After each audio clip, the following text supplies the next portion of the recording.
Assalamualaikum warahmatullahi wabarakatuh. Halo semua, kembali lagi di channel Raider Manhwa. Kali ini Mimin akan melanjutkan sebuah komik yang bercerita tentang bangkitnya jiwa pedang legendaris terkuat. Dan apabila kalian masih bingung dengan alur ceritanya, kalian bisa cek deskripsi atau langsung saja menuju playlist yang ada di halaman channel ini untuk memulainya dari part 1. Tanpa basa-basi lebih jauh, mari kita masuk di part 86. Cerita dimulai setelah berhasil meninggalkan goa yang telah mengurung mereka selama bertahun-tahun. Akhirnya mereka pun bisa merasakan udara segar untuk yang pertama kalinya. Akan tetapi semua orang yang ada di sana sangatlah terkejut ketika mendengar Wolno yang mengatakan kalau mereka bisa menempuh hidup mereka masing-masing. Wolno berkata, "Saat ini kita semua tidak berada di dalam goa lagi dan kalian akhirnya sudah terbebas. Jadi tidak ada gunanya lagi untuk mengikuti pria tua ini. Bukankah kalian semua masih memiliki sebuah jalan yang masing-masing harus kalian tempuh untuk mendapatkan kehidupan yang lebih baik?" Mendengar itu, tanpa pikir panjang, mereka semua langsung berlutut kepada Wolno sembari mengatakan kalau mereka akan berjanji untuk selalu membantunya apabila mereka dibutuhkan dan juga dipanggil. Setelah mengatakan itu, mereka semua langsung berjalan ke arah lain untuk menjalani kehidupan yang lebih baik dan berharap kalau mereka tidak akan tertangkap lagi. Namun tiba-tiba saja mereka berdua langsung memalingkan pandangan mereka ke arah belakang setelah mendengar Myeom yang mengatakan kalau Kang Bu tidak sadarkan diri. Melihat Kang Bu yang terbaring di atas tanah, Wonwi berkata, "Hal ini sangatlah buruk karena yang aku perhatikan kalau lukanya telah membiru dan juga bengkak." Lalu Wonwi bergumam, badannya sangatlah panas dan juga ia begitu sulit untuk bernafas. Dan apabila kondisinya tetap saja seperti ini, maka kemungkinan besar kalau dia akan mati. Tepat di sampingnya, Sama Yung mengatakan kalau mereka sebentar lagi akan sampai pada sebuah desa yang berada di barat laut. Dan di sana terdapat seorang tabib yang akan bisa menyembuhkan penyakit mereka. Setelah 1 jam mereka berjalan, akhirnya mereka pun telah sampai pada pintu masuk desa itu. Namun Wolno menyadari kalau ini adalah sebuah desa yang sangat familiar di matanya. Kemudian mereka pun langsung mendatangi sebuah bendera yang berada di gerbang desa. Dan itu adalah bendera yang bergambar 2 buah pedang yang menyilang satu sama lain dan juga berwarna hitam. Melihat bendera itu, Wonwi bergumam, ini adalah sebuah lambang yang dimiliki oleh faksi tak tertandingi. Namun yang aku tahu kalau markas utama mereka berada pada wilayah utara Xiangxi. Tetapi aku tidak menyangka kalau ternyata pengaruh mereka akan sampai kepada desa ini. Sebelum memasuki desa itu, Wonwi pun bertanya kepada kakeknya apakah dia baik-baik saja untuk masuk ke dalam sana. Bukankah selama ini kalau kakek memiliki sebuah hubungan yang sangat buruk dengan faksi tak tertandingi? Bahkan di desa ini ada begitu banyak para seniman bela diri yang memancarkan aura mereka masing-masing. Jadi bagaimana kalau ada seseorang yang mampu mengenali kakek? Sambil tersenyum, Wolno berkata, "Sudah 20 tahun insiden itu telah terlewati dan mereka mengetahui kalau aku sudah mati. Jadi bagaimana mungkin ada seseorang yang mampu mengenali Pak Tua ini? Tetapi bukankah saat ini yang lebih penting adalah membawa Kang Bu kepada seorang tabib karena dia dalam kondisi yang begitu buruk. Jadi kita akan pergi ke tempat seorang tabib yang berada pada sisi tenggara desa ini."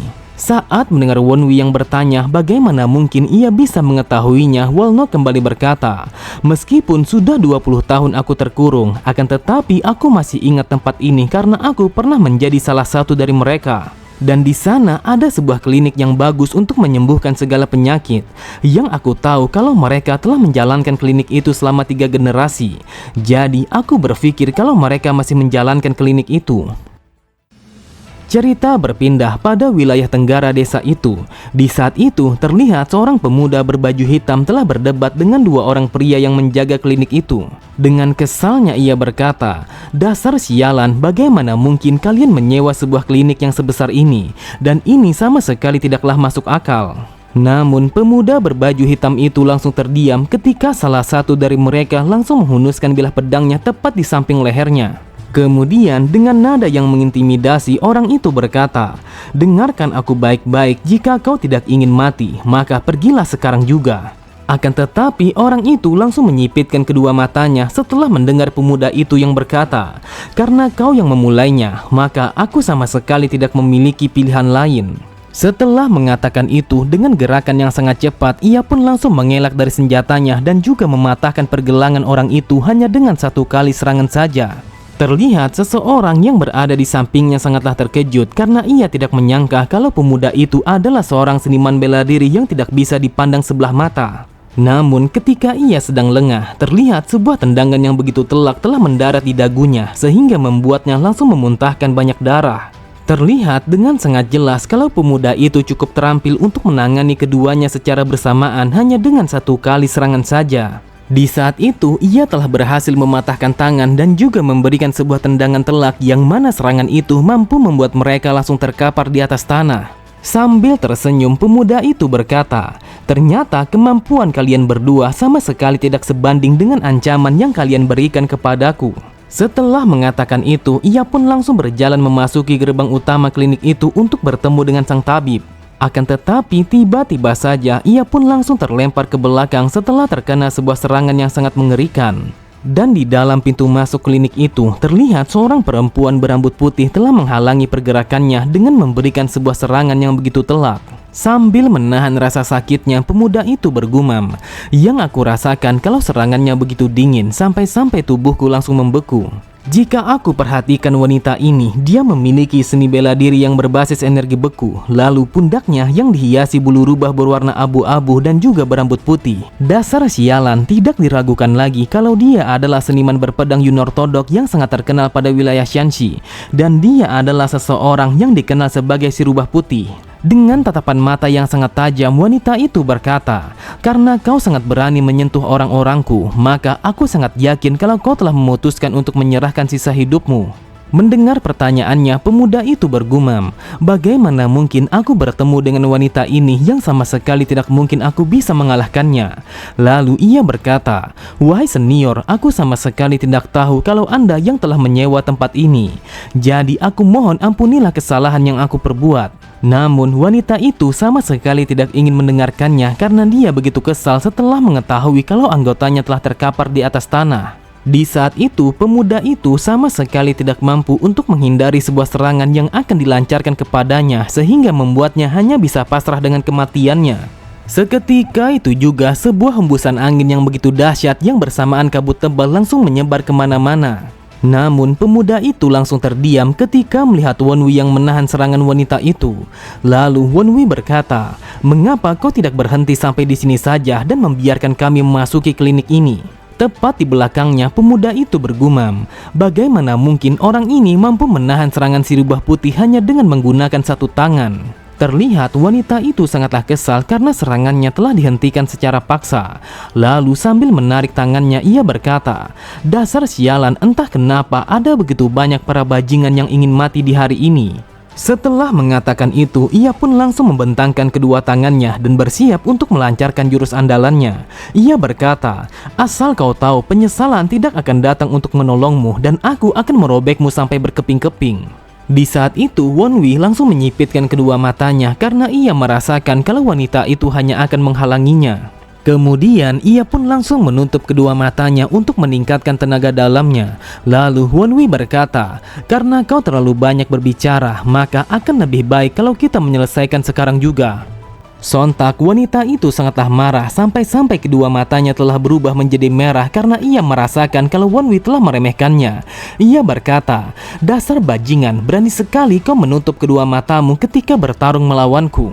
Tanpa pikir panjang, ia pun langsung melancarkan serangannya yang tertuju ke wajah Wonwi.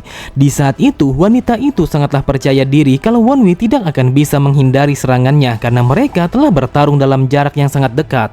Akan tetapi, wanita itu sangatlah terkejut ketika menyadari kalau Wonwi telah berdiri tepat di belakangnya hanya dalam hitungan detik. Wonwi bergumam, "Meskipun aku menutup kedua mataku, akan tetapi aku masih bisa melihat pergerakan energi Qi-nya dengan menggunakan mata emas sehingga membuatku begitu mudah untuk menghindari serangannya." Dengan wajah yang berkeringat dingin, wanita itu bergumam, "Bagaimana mungkin ia mampu menghindari serangan andalanku yang sangat mematikan? Bahkan sejak kapan dia mampu berpindah tempat dan langsung ke belakangku?" Namun wanita itu langsung terkejut ketika sebuah tinjuan yang begitu kuat langsung bersarang di perutnya, yang mana itu adalah sebuah tinjuan yang dilancarkan oleh Wonwi. Bahkan saking kuatnya tinjuan Wonwi sampai-sampai wanita itu langsung terlempar jauh ke belakang.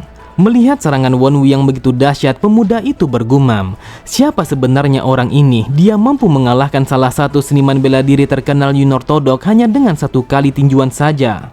Lalu pemuda itu berkata, "Wahai Tuan, jika diizinkan, bolehkah aku bertanya kepadamu siapa namamu sebenarnya?" Namun pemuda itu langsung terdiam ketika pertanyaannya sama sekali tidak dijawab oleh Wonwi. Di saat itu Wonwi langsung meminta kepada Samayung untuk membawa kakeknya dan juga Kangbu kepada sang tabib. Terlihat pemuda itu langsung menyipitkan kedua matanya karena ia tidak menyangka kalau dia telah diabaikan begitu saja. Beberapa saat kemudian, setelah meminta kepada sang tabib untuk memeriksa mereka berdua, sang tabib berkata, "Bagaimana bisa kalian berdua membiarkan kondisi mereka seperti ini tanpa mencari sebuah pengobatan? Asal kau tahu, ini adalah sebuah keajaiban mereka berdua bisa bertahan sampai sejauh ini. Saat ini yang aku rasakan kalau jantung kakekmu telah melemah karena usianya yang sudah tua. Lalu penglihatan kedua matanya juga melemah karena dia sudah sangat lama tidak melihat sinar matahari. Akan tetapi dengan pengobatan yang konsisten, aku yakin kalau dia akan bisa disembuhkan. Namun untuk pria bertangan satu ini, aku sama sekali tidak bisa menjamin kehidupannya. Saat ini sebuah luka yang ia dapatkan sangatlah besar sehingga dagingnya telah membusuk.